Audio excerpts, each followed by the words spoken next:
Action. COVID hits and we're like, oh my gosh, what do we do? So much uncertainty. I felt like I was in a movie for a very long time. Nobody knew what was going to happen. The COVID-19 pandemic has had a profound impact on education across the world, from the shift from face-to-face to e-learning models and the impact it had on students' mental health.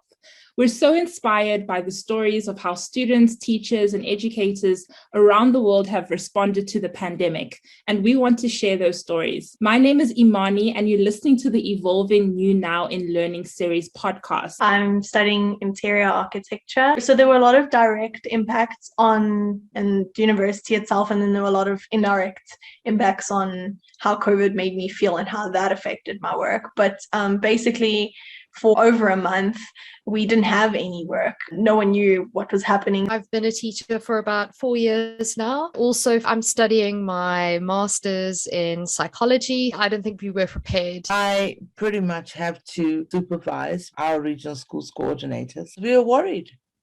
We were scared. So I've been in teaching. And so I think we all had a moment of absorbing the shock, the whole situation at different levels. It still felt very unbelievable and out there. Everything moved online. We used Zoom, WhatsApp, and Google Classroom. I used different programs, PowerPoint, Google Slides. We've used everything that is cheap. I think I was fortunate though in being able to access the digital things. A lot of students didn't have access to always go online for online lessons, and a lot of teachers didn't have access to teach online either. Data issues, resource issues, laptops, phones. So we bought laptops and we gave it to our students, but they had to pay it back. As much as the university tried to cater to everyone's needs, it's almost impossible to understand how different everyone's experiences were. For those who embraced it and ran with it, and for those who relied on groups and direct teaching, they felt really isolated. 2020 was quite a terrible year for me, like mentally, kind of just caved in. Students need to feel connected to someone. Teachers are human and students are human. We're all human. We're going through the same thing. Empathy is being a very important thing. I mean, empathy is simple. It's the ability to understand what others are going through. That empathy that we all had during the pandemic is something that for each other, you know, that sympathy and empathy that we had for each other is something that I don't really want school communities to lose. I really think that distant learning has been a good thing. It really kind of encouraged, or forced, should I say, the education system to kind of grow legs and climb onto an online platform. I think it's fast track our growth. And guess what? Because of online this accessibility, we can all work together. All right. And that's how we tell stories. Welcome again, everybody. For those who have just joined us, we are going to get rolling really fast. I want to now introduce you to the amazing human who's been conducting the additional interviews for this project, the incredible Imani. Hi everyone, Imani here from South Africa. I am a producer. I'm currently working with Scene. We are a mobile journalism publisher, and we share stories about people changing their world. And I've had this amazing opportunity to be able to listen to so many educators and learners, talking about, the impact of COVID-19. And I'm super excited to share more today. I would like to introduce you to Tom. And hi, Tom. Hi, Tom. No, hi, this is Tom coming to you from Space City, Houston, Texas. I'm an author and consultant with my own company, Idea Spaces. And I am a teacher who taught through COVID and actually taught with COVID. So I've already been a guinea pig here, and they're working on my piece as we speak. But speaking of working on my piece, on to Tula. Hi, everyone. I'm from South Africa, just like Imani. I have a background in journalism, television production, teaching and learning. I would like to introduce Paul. Thank you, Tula. I'm one of the storytellers in residence here at Shaping EDU. I also am San Francisco based as a writer, trainer, presenter, and consultant, completely immersed in the community with this project, the Are We There Yet project. And my co-facilitator on that project, Lisa, is next up. Hi there, I'm Lisa Coster. I'm an online professor at Conestoga College in Ontario, Canada. I'm with Paul. I am co-leading the Are We There Yet project. And welcome again to our session. The Are We There Yet project began a year ago at the Shaping EDU conference in July. Our group was inspired by what we have seen teachers and students do in response to the corona pandemic and felt that we need to share our stories. As part of our efforts, one of our committee members, Tula Lamini, brought forward a project through which the clip you just saw was created. So we thought we would start by learning a little bit more about the project that Tula brought forward. And we're going to talk with him and his daughter, Amani, who were key in these interviews that you've seen so far. Tula, can you tell us a bit about the project and why it's so important? Thank you, Lisa. The project is important because teachers and learners from around the world share their personal stories of hope, resilience, and inspiration during the COVID pandemic. Listening to the participants at last year's Unconference CAP, which I attended, two things stood out for me. It's not about the challenge that we all face so much, but it is also about the interventions and solutions that were employed during that period. And some people continue to do so at this time. It became clear to me at that point that the experiences of Americans were more or less similar to our experiences in South Africa, and by extension, the rest of the African continent and the world. For example, in the US and South African environments, there were people who had access to tools that enabled them to continue with their education online. And then again, there were those who were in a very difficult position relating to access to digital learning. Owing to the communality of the challenge, it then became clear that the proposed solutions could easily be adaptable across different environments. Thanks, Lisa. And what do you envision the outcome being from this project? What are your goals? Well, the first goal is to collect the amazing stories and to use these stories as an important instrument to inform a more in-depth research into the challenge. For example, it is already clear that the few stories we have collected so far provide us with access to insights relating to digital technologies and broadband issues. Once the research becomes conclusive on this challenge, we should consider involving other stakeholders to help solve for these problems. But the low-hanging fruit for me here is the availability of the data that will be curated and stored as stories. This data will be available to scholars who wish to do a deep dive on the range of insights that are arising from the stories. Thanks, Lisa. Great. Amani, I know you've actually been the interviewer for all these so far. What surprised you the most from the interviews that you have done? Yeah, thank you so much for that, Lisa. I think what surprised me most was how some of the challenges that educators and learners were faced with, like for instance, going from an predominantly in-class setting to online, we know there were so many challenges with that, right? We see the challenges of mental health. We see that the lack of access to certain technological tools. But what surprised me the most is the opportunities that going online and adapting and really beefing up the technological capacity had. For instance, I heard stories of how students who normally would have been constrained by having to go to a lecture at 2 p.m., because now the classes were available online, they could now watch their lectures at 6 p.m., attend to their other obligations, going to work and stuff like that. So I think as much as we saw a lot of challenges, there were so many opportunities, and in many ways it allowed for a bit of flexibility.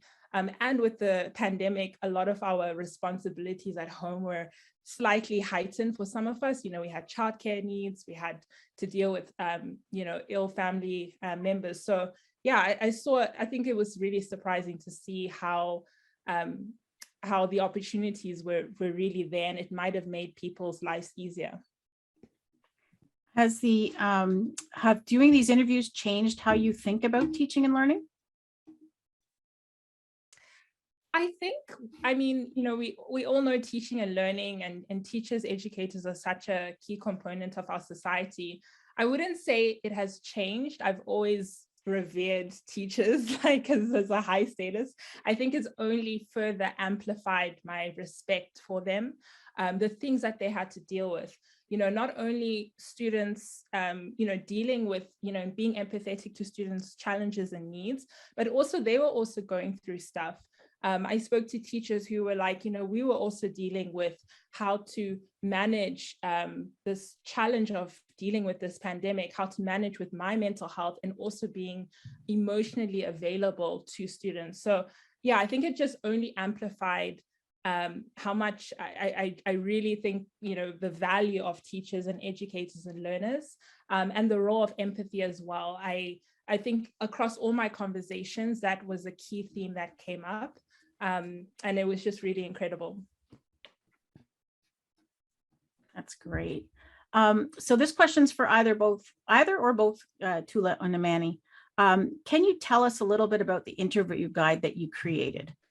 And I'm going to post a link to that so people can to see that. But if you could just give us a little information about this guide. I will allow Imani to take us through the technical aspects of the guide, but basically it focuses on 3 categories of analysis. She's already alluded to issues around mental health. We're interested in knowing how such issues were handled both by the teachers and students. And the stories do bring us, those experiences. We also want to understand the specific challenges that were experienced by both teachers and students in relation to digital technologies and access to broadband. And related is the issue of learning management systems. How effective were they during the height of the pandemic? Are there any suggestions on how to improve them, or what should we consolidate as best practice? The questions are open-ended to allow for additional insights that we may have missed out when we compile the questionnaire. This is work in progress, so we invite all and sundry to join us on this journey of search and solving. To you, Imani. Awesome, thank you for that. Yeah, just to talk about the technical side, so we've got the themes that we want to cover. The guide just really outlines the things that you should look out for when you're prepping for your interviews. So for instance, how to prepare before. Really important thing is to make sure you've researched your topic, like the key points. So if you're interviewing a kindergarten teacher, for instance, and knowing some of the issues that, what you want to get out of the interview,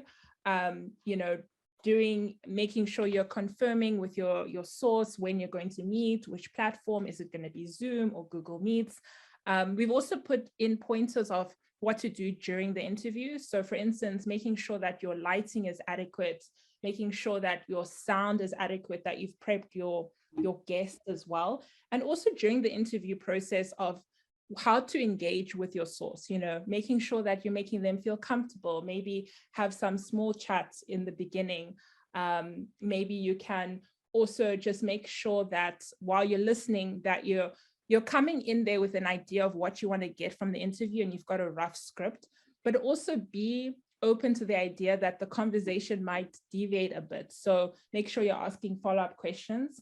And then as well as we've outlined what to do. And it's really simple, make sure you're recording your interview and you can share it with the Shaping Edu team.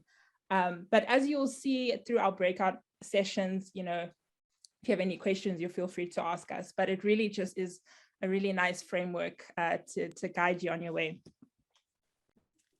Thank you, Tula and Imani, for sharing your experiences with us. I'm now going to turn the things over to Tom. So we've told you a little bit about what we've been up to, and we're all working on our own, spinning up our own instances of this. But one of the key things that we want to do with this project is to make it global. I mean, we want everybody to, we want to get a lot more nodes of conversations contributing to the project. And so what we're going to do today is break out into, looks like 3 groups.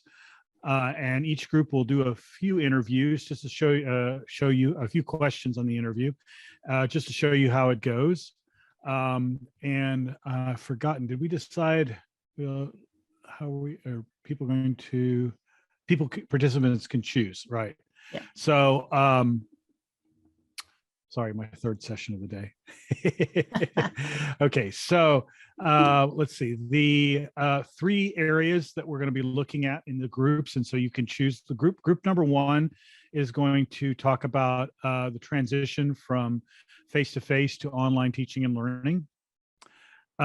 Group number 2 is going to talk about the specifics of the challenges of mental health that came up during remote teaching, and group number 3 is going to focus on access to online learning tools.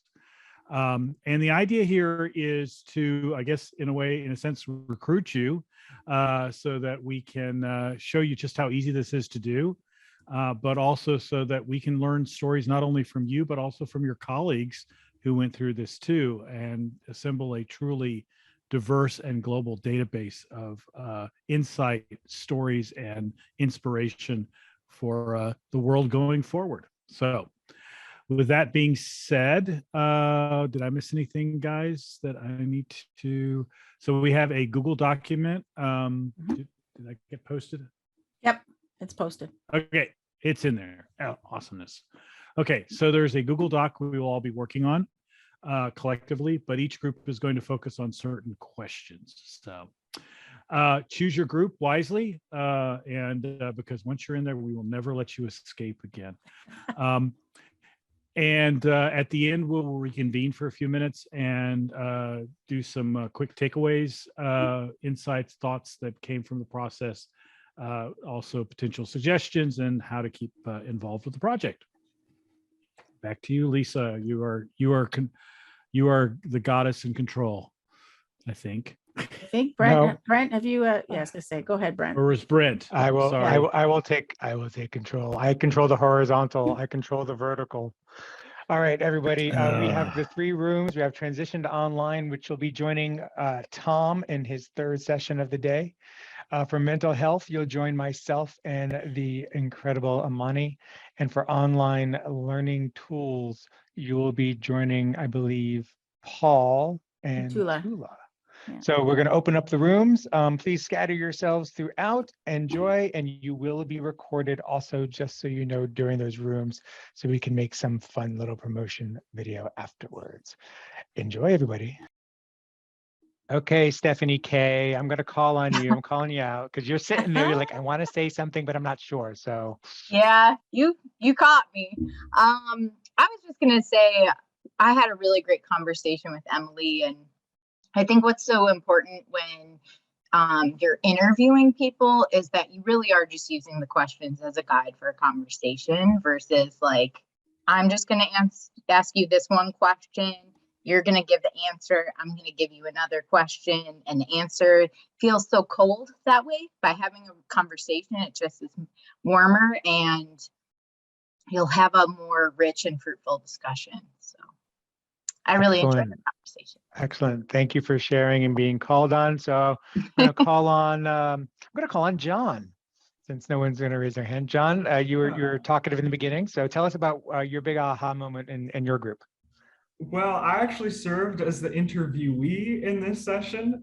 We talked about EdTech tools, so I got to touch on my experience just finishing up grad school actually this last year through the pandemic and all that. So talking about the student experience, I think my aha is actually to get more into the conversation, pick the brains of the instructors and designers who are shaping the experience I just came out of, or just getting in that room to share my mind, because the future is now and the development is always happening. So happy to keep the conversation going.